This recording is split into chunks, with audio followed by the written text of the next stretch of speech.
নমস্কাৰ বন্ধুসকল, আজি মই আকৌ এটা দীঘলীয়া বিৰতিৰ পাছত আপোনালোকৰ মাজলৈ এটা নতুন কলডিলৰ ৰেচিপি ভিডিঅ' এটা লৈ আহিছোঁ।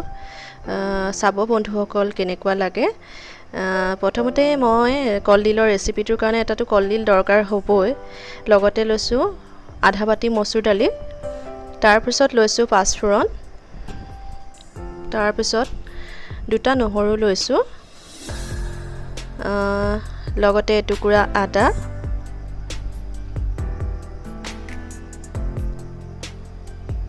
এটা পিঁয়াজ, এটা কেঁচা জলকীয়া লৈছোঁ আৰু অলপ সোৱাদটো বাঢ়িবৰ কাৰণে বা ৰংটো সলনি কৰিবৰ কাৰণে এটা শুকান জলকীয়াও ব্যৱহাৰ কৰিছোঁ। তেতিয়াহ'লে বন্ধুসকল পলম নকৰি আহক আমাৰ ৰেচিপিটোলৈ আগবাঢ়োঁ। চাই যাব বন্ধুসকল কেনেকুৱা লাগে মোক কমেণ্টত জনাব।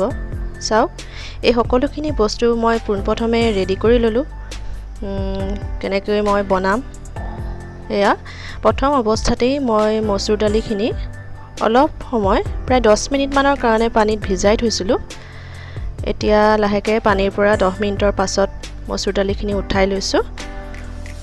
চাওক, তাৰপিছত এতিয়া মই কলডিলটো কটা আৰম্ভ কৰিম। গতিকে কটাৰীখনত অলপমান কলডিলৰ এটা আঠা থাকে বুলি কয়, সেইকাৰণে মিঠাতেল অলপ লগাই লৈছোঁ। এয়া আৰম্ভ কৰিছোঁৱেই। প্ৰথমতে এয়া মই বাকলিখিনি অলপমান আঁতৰাই লৈছোঁ। ওপৰৰখিনি অলপমান দিব নালাগে, বাকলিখিনি পটককৈ নিসিজেও আৰু খাবলৈও ভাল নহয়। কোমলীয়া অংশটোহে খায় কলডিলৰ। আৰু কলডিলো হৈছে আমাৰ স্বাস্থ্যৰ কাৰণে খুবেই উপকাৰী। কলডিলত যথেষ্ট পৰিমাণৰ আইৰণ থাকে আৰু আইৰণ আমাৰ দেহৰ বাবে খুবেই দৰকাৰী হয়। গতিকে আপোনালোকেও কলডিল খাব, খুবেই ভাল। আৰু এতিয়া বৰ্তমান কলডিলৰ ছিজন চলি আছে। এয়া চাওক, মই কটা আৰম্ভ কৰিছোঁ। এনেকৈ মিহি মিহিকৈ কাটি লৈছোঁ এটা বাটিত। যিমানেই মিহি কৰে বস্তুটো খাবলৈ সিমানেই ভাল হয়। লাহে লাহে এয়া কাটি আছোঁ, চাই থাকক। তেতিয়াহ'লে মই বাকীখিনি কেনেকৈ কৰি যাওঁ আপোনালোকে দেখিব। এয়া লাহে লাহে হৈছেগৈ কলডিলখিনি। চাওক, কলডিল, আদা, নহৰু, জলকীয়া, পিঁয়াজ এই সকলোখিনি ৰেডি কৰি ল'লোঁ।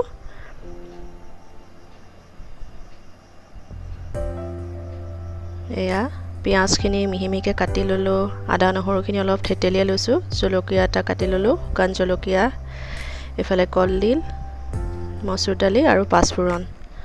পাঁচফোৰণটো আপোনালোকে দিবই, কাৰণ পাঁচফোৰণে আমাৰ যিহতেই নিদিয়ে খাদ্যৰ সোৱাদটো খুব ধুনীয়া হয়, তাৰ গোন্ধটোৱেই ভাল লাগে।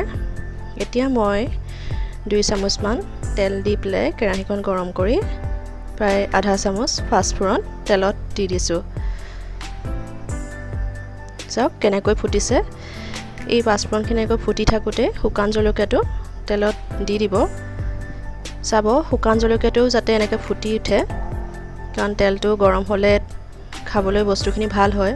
ঠাণ্ডা তেলত বস্তু দিলে ইমান সোৱাদটো নাহে, তেলৰ গোন্ধ এটা থাকি যায়। এয়া এতিয়া মই গৰম তেলত পিঁয়াজখিনি দি দিছোঁ। দেখিছেনে পিঁয়াজখিনিও কেনেকৈ ফুটি উঠিছে। এতিয়া লাহে লাহে হেতাখনেৰে অলপ লৰাই দিম, নহ'লে কেৰাহীখন যিহেতুকে তেলো গৰম, কেৰাহী যথেষ্ট গৰম, পিঁয়াজখিনি তলিত লাগি যাব।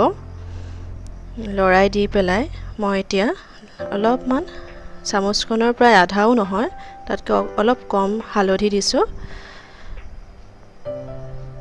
এয়া চাওক, এচামুচ নহয়গৈ, তাতকৈ অলপমান কম নিমখ দি দিছোঁ। এয়া এতিয়া আকৌ এবাৰ মই লৰাই দিছোঁ যাতে পিঁয়াজখিনি তলত লাগি নাযায়। গেছটো এটা মিডিয়াম ফ্লেমতে ৰাখিছোঁ, তথাপিও একেবাৰেও কমাই দিব নোৱাৰি। এয়া এতিয়া মই নহৰুখিনি তেলত দি দিছোঁ। দেখিছেনে বন্ধুসকল, চাই থাকক মই কেনেকৈ লৰাই আছোঁ। দেখিছে, নহৰু, জলকীয়া, পিঁয়াজ এই সকলোখিনি যিটো কেঁচা ভাৱ সেইখিনি গলত মই এই কলডিলখিনি বাতিটোৰ পৰা কেৰাহীখনত দি দিছোঁ।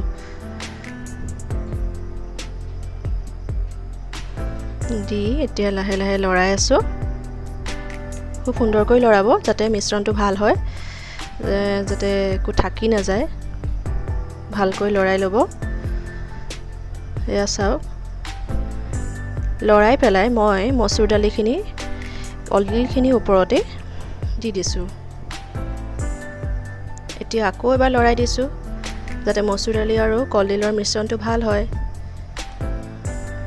এয়া ঢাকি দিছোঁ যাতে অলপমান কলডিলৰ পানী যেটো থাকে তাৰ নিজে নিজে যাতে ওলাই ভাজ খাই পেলাই অলপ ঢাকি দিছোঁ মাজে মাজে লৰাইও আছোঁ আৰু যেতিয়া দেখিলোঁ কলডিলৰ যেটো তেল অলপমান লাহে লাহে ওলাইছে আৰু কলডিলত থকা পানীৰ পৰিমাণটো যেতিয়া অকমান ওলাইছিলে তেতিয়াহে মই অলপমান গৰম পানী দি পেলাই ঢাকনিখন মাৰি দিছোঁ চাওক বন্ধুসকল এনেকৈ ঢাকনিখন মাৰি মই কমেও 5 মিনিট থাকিব দিছিলোঁ কিন্তু গেছটো কিন্তু সিমত আছিলে ফুল ভলিউমত মই গেছটো দিয়া নাছিলোঁ এয়া মাজে মাজে চাইও আছোঁ কিজানি তলত লাগি গৈছে চাওক পানীখিনি কেনেকৈ শুহি আহিছে লাহে লাহে কমি আহিছে দেখিছেনে আমি এনেকৈ ধৰিব পাৰিছোঁ কলডিলৰ ৰেচিপিটো প্ৰায় সম্পূৰ্ণ হ'বলৈ গৈ আছে চাওক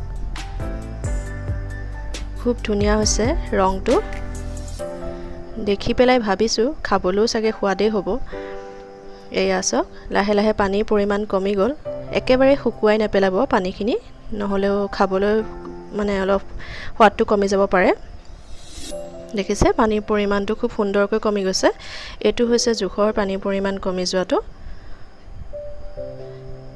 বন্ধুসকল এয়া আমি পৰিবেশন কৰাৰ সময়ত বাটিত উলিয়াই লৈছোঁ কলডিলখিনি চাওক চাব তেতিয়াহ'লে বন্ধুসকল মোৰ ৰেচিপিটো কেনেকুৱা পাইছে আপোনালোকে কমেন্ট বক্সত জনাব যিসকল মোৰ চেনেলত নতুন হয় তেওঁলোকে মোৰ চেনেলটো সাবস্ক্ৰাইব কৰিবলৈ নাপাহৰিব লগতে লাইক কৰিব শ্বেয়াৰ কৰিব আৰু ভিডিওটো যদি ভাল লাগে কমেন্ট কৰিব ধন্যবাদ